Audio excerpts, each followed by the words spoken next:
안녕하세요. 임재민 선교사입니다. 8월 첫째 주 짧은 말씀 시작합니다. 창세기 12장 4절 말씀 함께 읽겠습니다. 이에 아브라함이 여호와의 말씀을 따라갔고 롯도 그와 함께 갔으며 아브라함이 하란을 떠날 때에 75세였더라.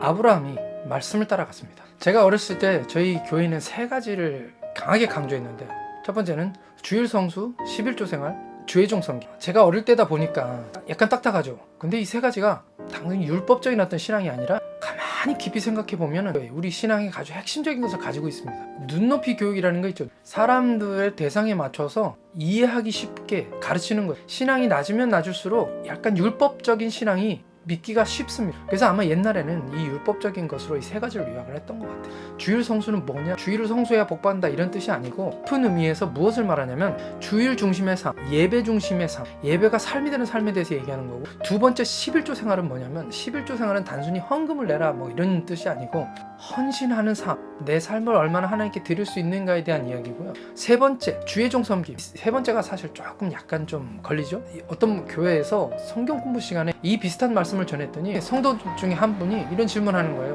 아니 목사도 사람이고 나도 우리도 사람인데 왜 우리가 목사님을 섬겨야 됩니까? 뭐 그런 의문이 들 수가 있죠. 오늘 그래서 이 세 번째 주의종 섬김의 진짜 깊은 의미, 정말 그것을 통해서 무엇을 말씀하고 싶었는가에 대해서 제가 이야기하려고 합니다. 어떻게 보면 딱 오해하기 쉬운 그런 말씀이기도 하죠. 그때 제가 어렸을 때 들었던 그 말씀의 성경 구조로는 갈라디아서 6장 6절의 말씀입니다. 가르침을 받는 자는 말씀을 가르치는 자와 모든 좋은 것을 함께하라. 가르침을 받는 자는 말씀을 가르치는 자와 모든 좋은 것을 함께하라. 이 말씀을 사람들에게 들으면 뭐 가져와라, 목사님한테 좋은 걸 드려야 된다, 잘 섬겨야 된다, 목사님을 맛있는 거 사드려야 된다, 돈도 좀 드려야 된다, 뭐 이런 식으로 옛날에는 해석을 했죠. 사실 저희 교회도 그래요. 저희 인도인인 PG 교인들도 좋은 거 생기면 목사님을 위해서 뭔가 준비해놔요. 지난주에도 덕커리, 여기서는 닭커리라고 하는데 오리죠. 오리 커리를 했다고. 귀하거든요. 그거 오리 잡아가지고 가족이 먹으면서 우리 걸 따로 빼놨어요. 저희에게 갖다 줬어요. 옛날 농경사회에서 좋은 것을 성직자에게 주면 더 좋은 것을 받을 거라는 그런 소소한 믿음,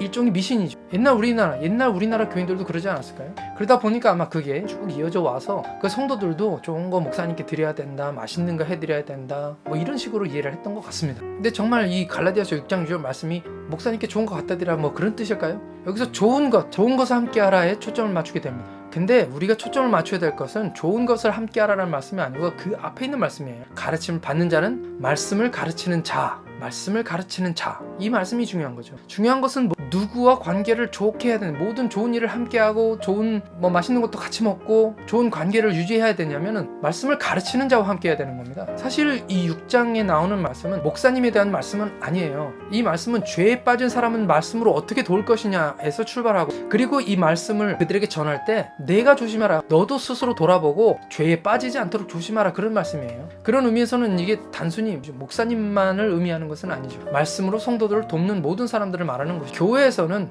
목사님이 전문적으로 말씀을 교육받은 사람이고 훈련받은 사람이기 때문에 목사님에 대한 말씀으로 이해하는 것도 옳습니다. 옛날에 잘 이해 못하시고 학력 수준이 높지 않은 분들에게 말씀을 가르치면서 주일 성수, 11조 생활, 주의종 섬김, 이 세 가지로 얘기하는 것은 아까도 말씀드렸지만 눈높이 교육이라고 제가 말씀을 드렸어요. 그러니까 눈높이 교육은 뭐냐 하면 알아들 수 있게 간단하게 얘기한 겁니다.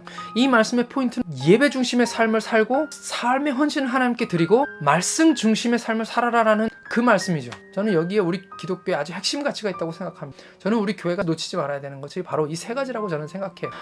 목사님에게 잘해라, 목사님 잘 섬기라, 이런 뜻이 아니에요. 하나님의 은총의 수단인 선포되어지는 하나님 말씀, 그 말씀을 받기 위해서 목사님을 존경하고 사랑하고 그분을 의지하고 신뢰하는 마음가짐, 그것은 그분과의 좋은 관계에서 나오지 않겠습니까? 그렇기 때문에 좋은 것을 함께하라, 너는 말씀을 가르치는 자와 좋은 것을 함께하라는 말씀이죠. 그러니까 주의종을 섬기라는 말은 주의종을 그렇게 섬기라는 뜻이 아니고요. 물론 저도 맛있는 거 좋아하는데요. 맛있는 거 주면 저도 좋습니다.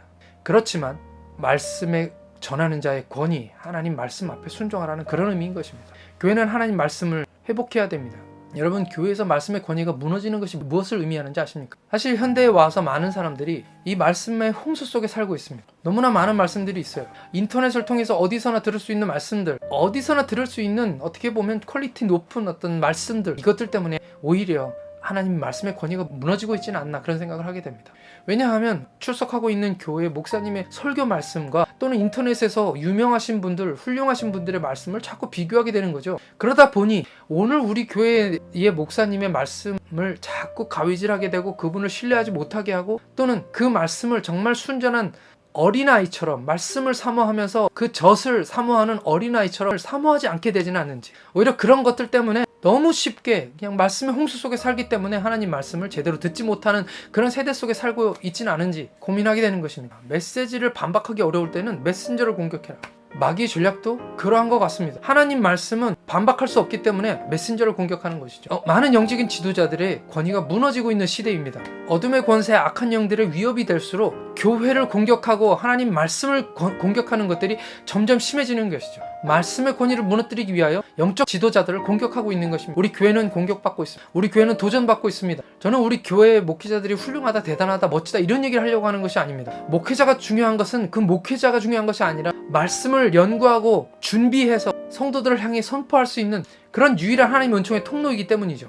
물질적으로, 도덕적으로, 성적으로 여러 가지 그런 유혹들 속에서 더 많은 공격들을 목회자들이 받고 있는 거죠. 그런 의미에서 모든 영적 지도자, 저를 포함해서 모든 영적 지도자, 하나님 말씀을 전하는 사람들은 매 순간마다 성령의 도우심이 필요한 인간, 한낱 인간에 불과한 연약한 존재라는 것을 늘 인식하고 깨어있기 위해서 늘 기도하면서 하나님 앞에 서야 될 줄 믿습니다.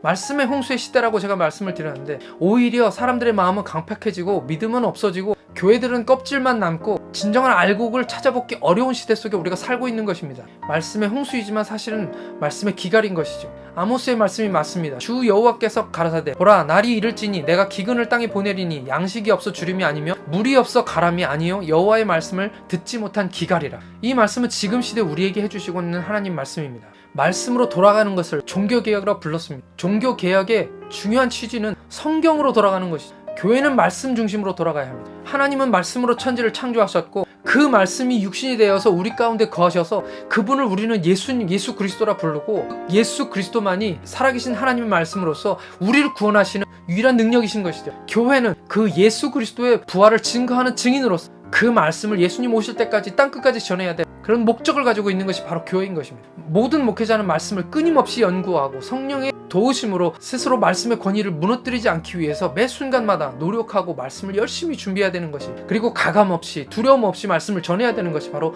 목회자의 사명입니다. 왜냐하면 믿음은 들음에서 나기 때문이죠. 교회에서 말씀이 무너지면 그 교회 자체가 무너지는 것입니다. 말씀은 그 자체로 능력입니다. 여러분들은 전 세계의 숙박업소에 기드원에서 발행한 성경이 놓여있다는 사실을 아시고 계실 겁니다. 인생에 희망이 없어서 자살하려고 했던 사람이 그 여관에 가서 그 성경을 꺼내 읽고 나서 그 성경 말씀 때문에 변화되어 예수 믿고 새 삶을 찾았다는 그런 간증을 들어보신 적이 없습니까? 그래서 기드원 협회는 전 세계에 있는 모든 숙박업소에다가 성경책을 갖다 놓는 것이죠. 하나님의 말씀은 살았고 능력이 있어 좌우에 날선 어떤 검보다도 예리하며 힘과 영과 및 관절과 골수를 찔러 쪼개기까지 하며 또 마음의 생각과 뜻을 감찰하시나니 여호와의 율법은 완전하여 영혼을 소생케 하고 여호와의 증거는 확실하여 우둔한 자로 지혜롭게 하며 여호와의 교훈은 정직하여 마음을 기쁘게 하고 여호와의 계명은 순결하여 눈을 밝게 하도다. 여호와를 경외하는 도는 정결하여 영혼까지 이루고 여호와의 규례는 확실하여 다 의로우니 금곧 많은 정금보다 더 사모할 것이요 꿀과 송이 꿀보다 더 달도다. 또 주의 종이 이로 경계함을 받고 이를 지킴으로 상이 크니이다. 또 네가 어려서부터 성경을 알았나니 성경은 능히 너로 하여금 그리스도 예수 안에 있는 믿음으로 말미암아 구원에 이르는 지혜가 있게 하느니라. 모든 성경은 하나님의 감동으로 된 것으로 교훈과 책망과 바르게 함과 의로 교육하기에 유익하니. 오늘 말씀 속에서 아브라함은 말씀을 듣고 믿음으로 순종하면서 그 말씀을 따라갔습니다.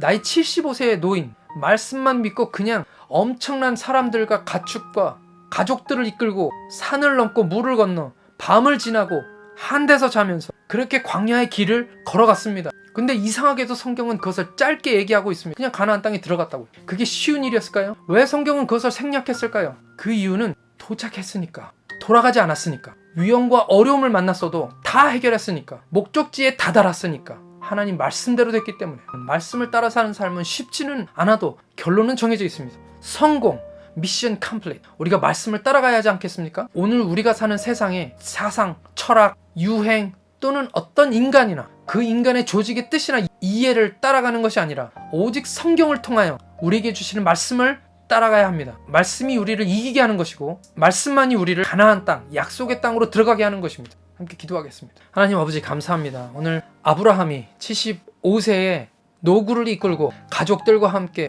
온 식구들과 가축 텐트를 들고 이고 지고 광야의 길을 걸어갑니다. 그가 그렇게 할 수 있었던 단 하나의 근거는 하나님이 나타나셔서 그에게 말씀하셨기 때문이고, 오늘 아브라함은 말씀을 따라 광야를 걸어가 가나안 땅으로 들어갔습니다. 하나님, 말씀을 따라가는 것이 쉬운 일은 아닙니다. 고난이 있을 수 있습니다. 그러나 오늘 우리 하나님 말씀을 따라가게 하여 주시옵소서. 교회는 말씀이 전부입니다. 하나님 말씀으로 되는 것이 바로 교회입니다. 오늘 우리가 교회를 섬기며 하나님 말씀을 따라가는 오늘 우리가 되게 하시고, 말씀을 사모하는 우리가 되게 하시고, 말씀을 사모하기 때문에 주일이 기다려지는 한 주를 살아가게 하여 주시옵시고, 주일 설교 말씀을 들으며 그 말씀을 꿀과 송이꿀보다 더 달달하고 생각하면서 그 말씀을 사모하는 그런 모두가 될 수 있도록 하나님 도와주시고, 말씀을 따라 사는 삶, 말씀을 좋아하는 삶, 말씀을 읽는 삶, 말씀을 공부하고 말씀을 외우고 묵상하며 기회 있을 때마다 드리려고 하는 삶, 그 삶을 살아갈 수 있도록 하나님께서 도와주십시오. 살아계신 말씀으로 우리 가운데 역사하여 주십시오. 감사하며 예수님의 이름으로 기도합니다. 아멘.